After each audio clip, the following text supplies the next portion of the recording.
নমস্কার, মানুষের পাশে সংবাদ চ্যানেলে আপনাদের স্বাগত। চ্যানেলটি ভালো লাগলে লাইক, কমেন্ট এবং সাবস্ক্রাইব করবেন। এবারের বাজেটে অনেকেরই ভাতা বাড়লো, কিন্তু বয়স্ক লোকেদের ভাতা বাড়ানো হলো না। তারাও আশায় ছিল, অনেকেই দুঃখ করছিল সরকার আমাদের কথা একটুও ভাবেন না। অনেকে হয়তো ভাবতে পারেন যে বয়স্ক লোকদের আবার এমন কি প্রয়োজন, কিন্তু এদের প্রয়োজন অনেক। এদের বিশেষ করে ডাক্তার, ওষুধপত্র এবং এমন অনেক লোক আছে যারা ওই টাকা দিয়ে কোনো রকমে খেয়ে বেঁচে থাকে। বয়স্ক লোকেরা সকলেরই অবহেলার পাত্র। আজকালকার মধ্যবিত্ত এবং নিম্নবিত্ত পরিবারে সকলেই নিজের খরচ চালাতে হিমশিম।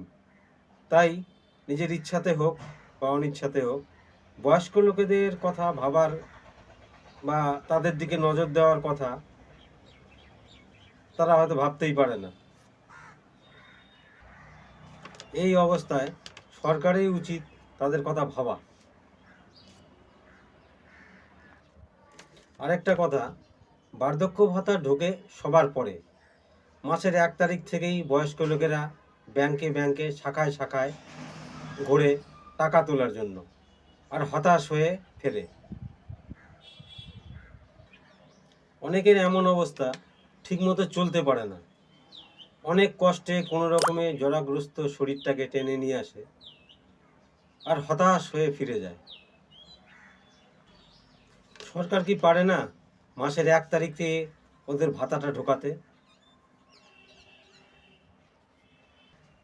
কর্তৃপক্ষের কাছে আবেদন, দয়া করে এই বিষয়গুলি একটু ভেবে দেখবেন, যদি কিছু করা যায়।